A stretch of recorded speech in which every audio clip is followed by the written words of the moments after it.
Personne n'aurait pu imaginer, il y a une vingtaine d'années, que la découverte d'une petite statuette allait déboucher sur le livre Mystère et beauté, la grande déesse. Pourtant, ce fut le cas. Et la toute première des statuettes qui allait être trouvée dans le sous-sol de nos vignobles allait être tout de suite un chef-d'œuvre. Un chef-d'œuvre de l'art que vous voyez devant vous. Encore que c'était pas vraiment pour l'art que ces gens travaillaient, c'était pour exprimer leur foi, leur confiance en la grande déesse et aussi en la transmission de la vie qui restait pour eux mystérieuse. Là, vous voyez le ventre gravide, des formes magnifiquement belles, même s'il en manque un petit bout. On voit quand même que ces gens-là avaient le sens de la beauté.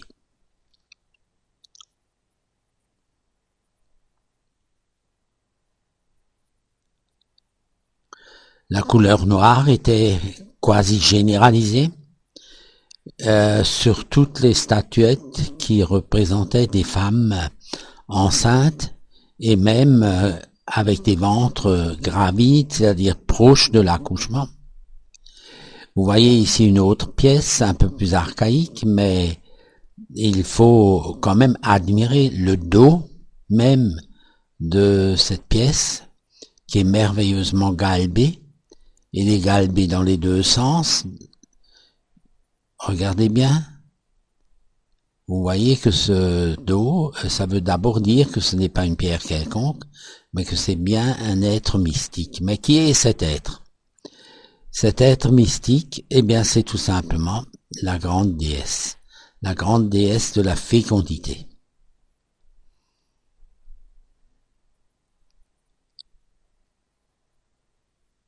Cette forme a évolué à travers les millénaires parce que c'est une civilisation matriarcale qui a duré 3 millénaires. Et vous pouvez trouver là-dessus une infinie beauté, harmonie et toujours cette couleur noire. Parce que cette couleur noire, c'est la couleur de la vie. N'oublions pas, et ça nous le voyons sur les anciennes photos de mariage, qu'il y a 50, 60 ans, que on se mariait en noir en Alsace. Donc, autre confirmation sur cette histoire de couleur. Ces gens de cette époque voulaient transmettre leur philosophie, c'est-à-dire leur croyance. Leur croyance, qu'est-ce que c'est? D'après toutes les statuettes que j'ai trouvées dans mes vignobles, et toutes les grandes statuettes qui les complètent, celles qui sont dans les forêts, ces pièces représentent la philosophie de la vie, la transmission de la vie, l'amour de la vie, et ça, vous le trouvez dans chaque pièce. Je voudrais dire un mot sur la pièce que vous voyez là, devant vos yeux, qui est en Grauwacke, un magnifique Grauwacke veiné, et là, vous voyez le dos. Ce dos est encore constellé des coups qu'il a reçus pour évider justement la pierre, pour montrer qu'il y a un dos. En outre, elle a été endommagée, elle a été jetée dans du feu, on voit les traces de vitrification, et pourtant on n'a pas réussi à la détruire. C'est-à-dire quand cette civilisation s'est terminée, on a essayé de détruire toutes les preuves.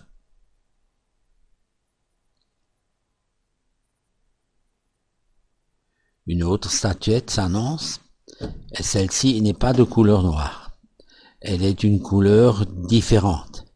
Et si vous voyez bien, il n'y a pas de ventre gravide.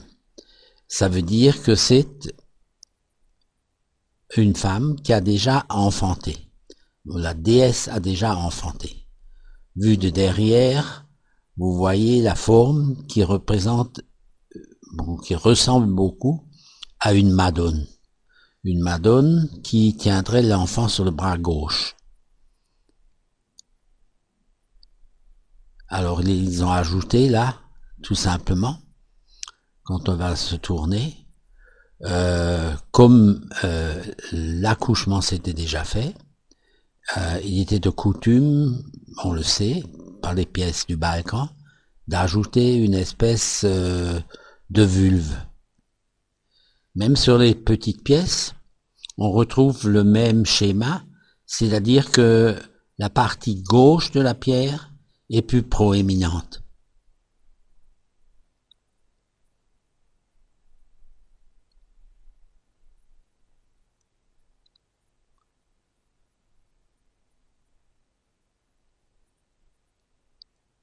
Le poli est merveilleux, ces pièces sont très belles et on peut voir même, mais plutôt avec un binoculaire ou une binoculaire, on peut voir la trace des petits coups et du polissage.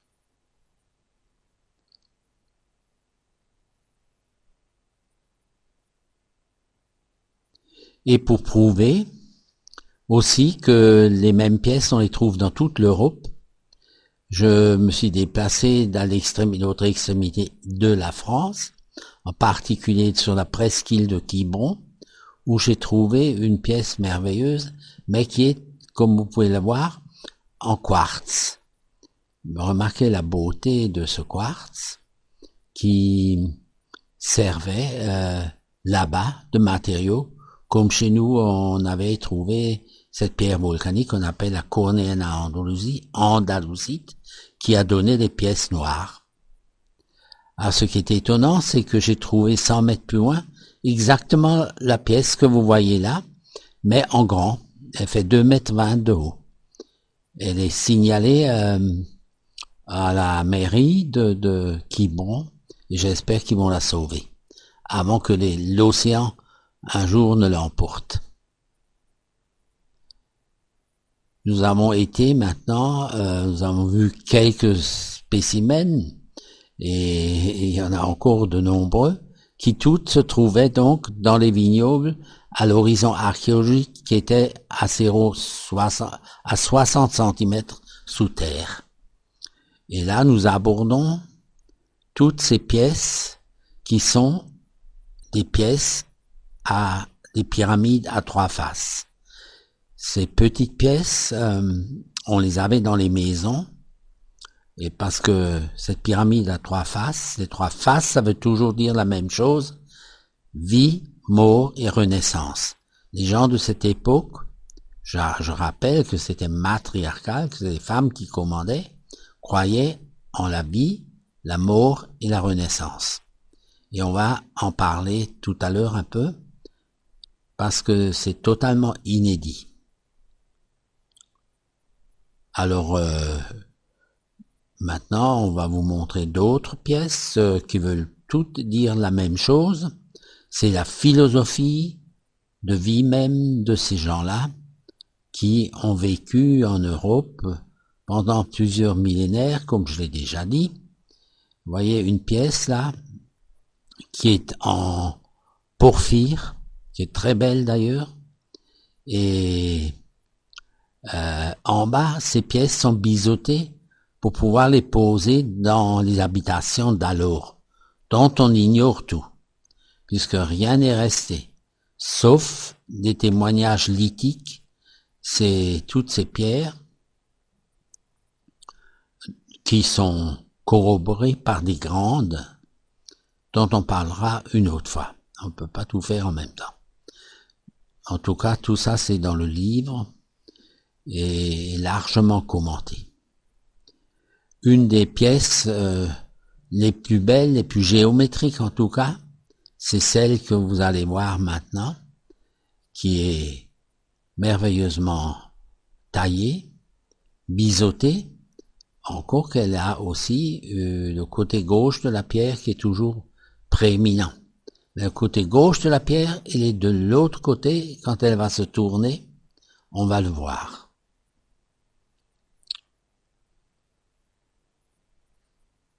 On va voir maintenant que le côté gauche est beaucoup plus anguleux.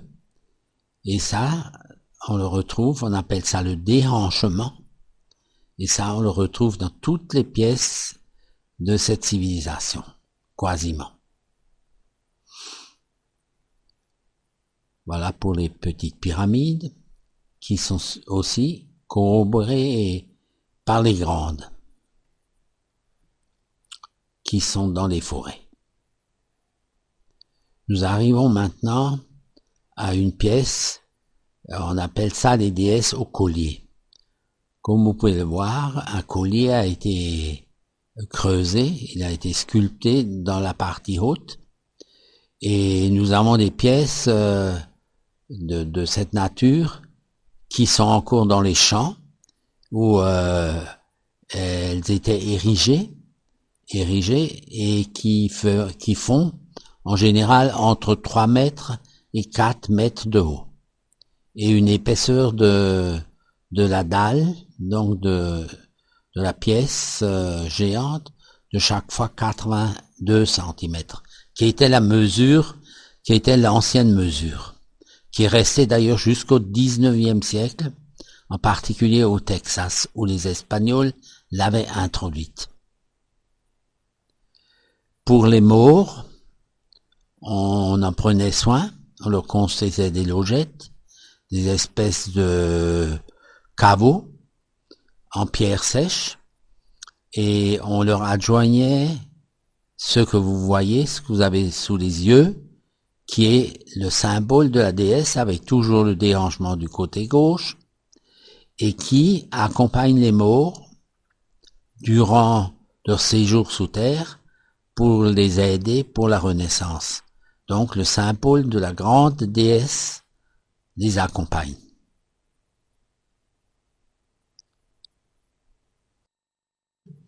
Et là c'est relativement petit parce que c'est pour des tombes de 2 ou 3 personnes, tandis que dans les grandes tombes, dans les nécropoles, dans les cairns, on met des pièces qui sont 5, 10 fois plus grandes, 100 fois plus grandes, des fois.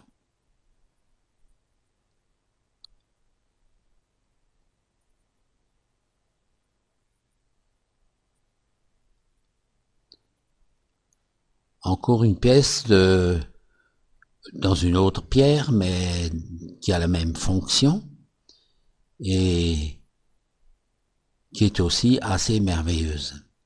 Notez bien qu'ils n'ont jamais fait du géométrisme.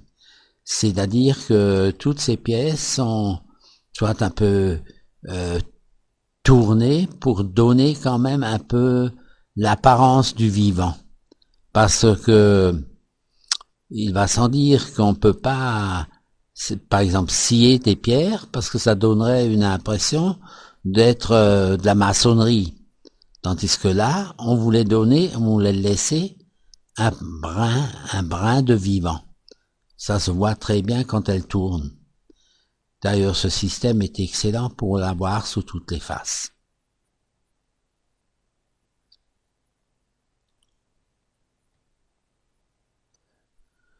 Nous avons dû sélectionner pour ne pas trop charger le film parce que on n'a pas le temps dans cette matière de discourir pendant des heures. L'essentiel, c'est que vous ayez vu quelques pièces, et le reste se trouvera, si vraiment vous cherchez à approfondir vos connaissances, se trouvera dans le livre que vous pouvez acquérir, qui est à votre disposition si vous voulez un peu parfaire vos connaissances dans ce domaine.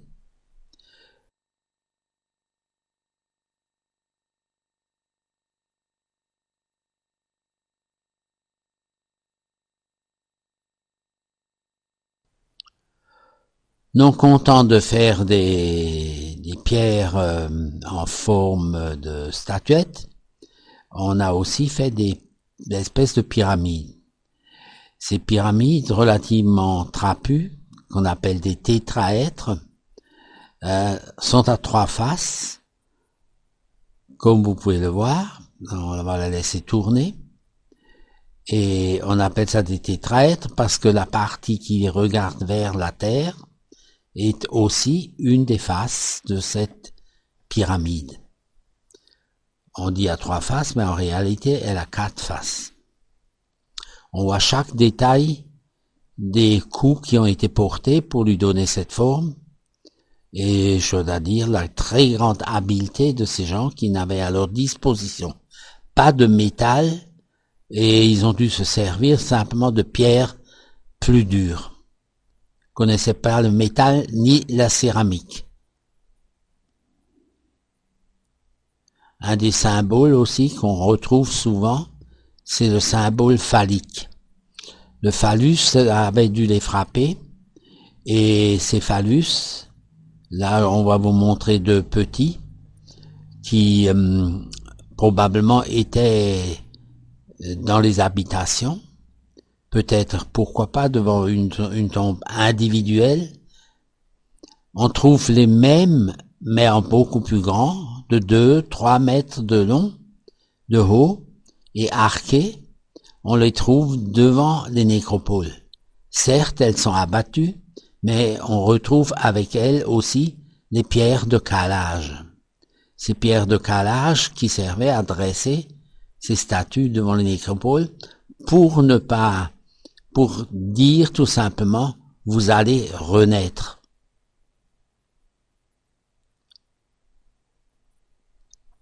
Un autre spécimen de couleur noire maintenant, et qui est plus complet, puisqu'on y a adjoint les testicules. Et ce qui est assez remarquable, c'est qu'on a sensiblement suivi les nerfs érecteurs, qui donnent des espèces d'angles carrés et accusés.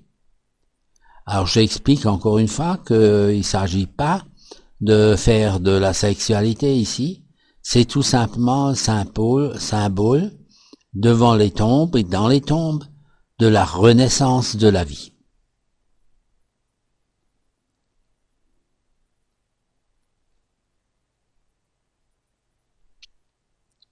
Nous allons maintenant nous tourner vers des pièces paléolithiques. Jusqu'à présent, j'ai parlé du néolithique très ancien, qui appuyait d'ailleurs, qui soutenait tout ce qui est grande déesse et cette civilisation qui a duré 3 millénaires. Là, il s'agit de quelques pièces qui montrent la très haute ancienneté du Bollenberg et du Schimberg et toutes les collines qui nous environnent, puisque vous avez là en face de vous à ce qu'on appelle un biface.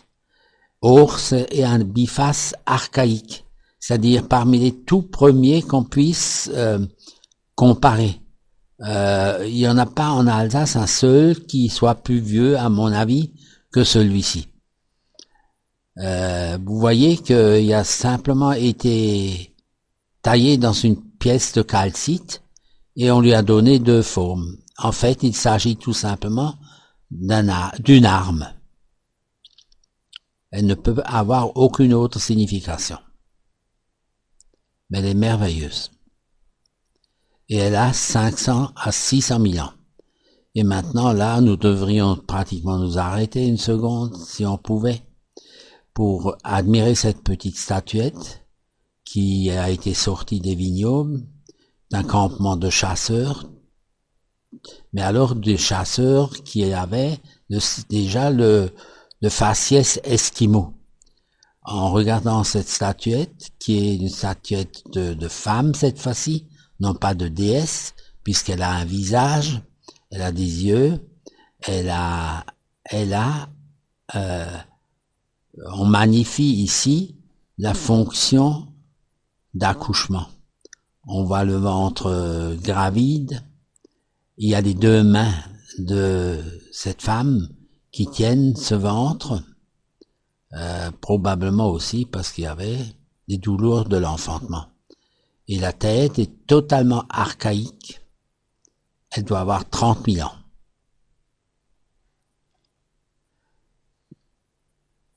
Le mammouth a vécu dans nos parages et on le chassait. Témoignage, cette petite statuette de mammouth qui a une trompe repliée, des yeux, encore un œil avec un bourrelet et une des oreilles. Les oreilles des mammouths étaient petites parce qu'il faisait très très froid. La forme du mammouth, bon là vous voyez l'arrière qui est largement endommagé, mais enfin il y en a assez pour affirmer que, et cette pierre elle vient du Limberg d'Orschwir, pour affirmer que les chasseurs de mammouths étaient sur nos sites, longtemps. Alors là, on est à peu près à 20 000 ans avant Jésus-Christ. C'est la dernière période où les mammouths étaient nombreux chez nous. Vous voyez cette belle statuette, la belle forme. Maintenant, on voit le dos légèrement trapu, court, et la belle tête en défense de l'animal. Là, il s'agit d'une tortue.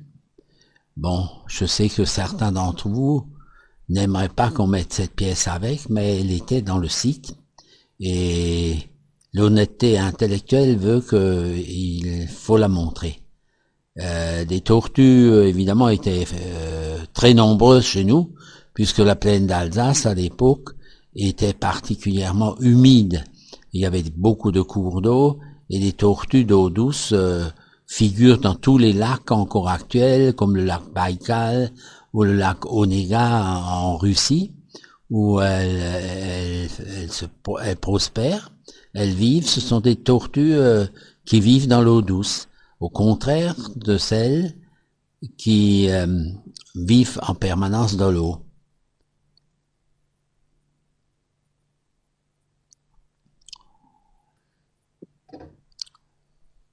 On voit que tout, même déjà à cette époque très lointaine, tournait autour de la vie et de la vie animale et de la vie humaine. Et tout ça, c'était de l'obédience de la grande déesse. Nous arrivons maintenant à des pièces extraordinairement belles par leur forme, qui sont en fait la copie exacte de l'œuf cosmique. Vous savez que presque tout part d'un œuf qui peut se trouver dans la terre, et dans ce cas c'est un œuf qui donne des animaux, ou alors pourquoi pas aussi des plantes. Et là c'est le symbole même de l'œuf originel dans lequel la vie sommeille jusqu'au jour où, par miracle, un baiser, un souffle de vie vient le réveiller et créer et recréer la vie. Mais en tout cas, il s'agit aussi de la grande déesse. Une deuxième de ces pièces, magnifiquement travaillée, parce qu'il faut penser qu'on prenait tout simplement deux pierres qu'on tapait les unes contre les autres, et pour obtenir une rotondité, une perfection quasi totale. On voit même la trace de tous les coups qui ont été portés sur ces pierres pour leur donner cette forme. Il faut penser au cerveau du gars qui fait cette pièce, de l'homme préhistorique qui a déjà un cerveau extrêmement symétrique, puisque sinon il pourrait pas produire de tels objets.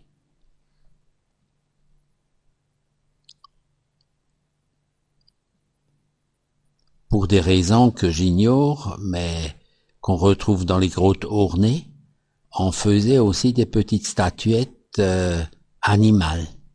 Là, vous avez un poisson que nous allons faire tourner. Il y a la tête devant avec les deux yeux, et c'est un poisson plat. Comme vous pouvez voir, l'arrière-train est parfaitement élégant, et c'est un peu un poisson plat comme une saule qui fréquentait, enfin qui habitait dans nos cours d'eau, qui étaient nombreux, et il devait y avoir pas mal de poissons. N'oublions pas que les saumons remontaient encore le Rhin il y a un peu plus d'un siècle et remontaient tous les petites rivières vosgiennes et où on les attrapait et on les mangeait.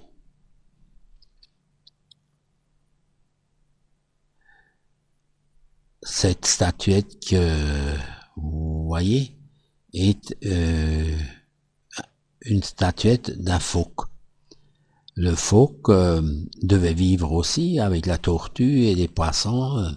C'était un milieu humide, peut-être la plaine d'Alsace a-t-elle été submergée un certain temps, on ne sait pas trop, mais en tout cas la présence de ces pièces prouve que les gens avaient vu des tortues, avaient vu des phoques, avaient vu des éléphants, des mammouths et toutes sortes de choses. Et ce qui est curieux, c'est que cette pierre, comme toujours, elle n'est pas totalement droite, elle est plutôt tournée. On voit le mouvement. Et c'est en tournant justement cette pièce qu'on peut voir le mouvement qui est induit par le sculpteur.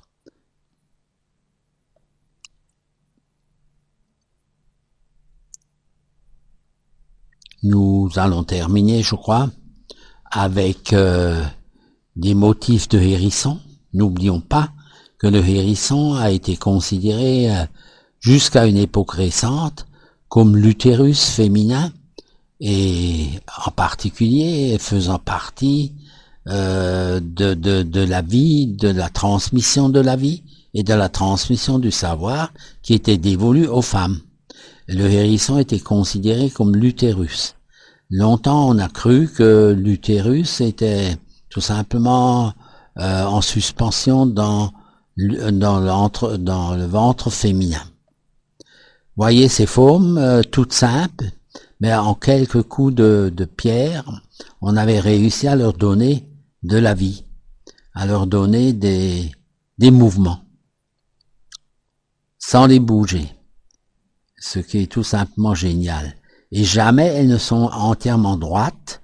On voit que le hérisson, si vous avez eu l'occasion d'en observer, il n'est jamais bien droit et quand il avance, il dodine à droite et à gauche. Ce mouvement, ils l'ont parfaitement rendu et c'est pas la seule des pièces. Je dis bien, il y en a, je crois, une bonne centaine. Et il en reste des milliers à découvrir, ce qui sera peut-être votre œuvre, j'allais dire, votre devoir de sauver toutes ces pièces de l'oubli. Et ce, avant que les machines agricoles ne réduisent en miettes les derniers vestiges de notre patrimoine, parce que sinon on se souviendra plus de grand chose, sinon de la dernière crise financière. J'espère que ce petit film vous aura plu et je vous remercie de votre attention.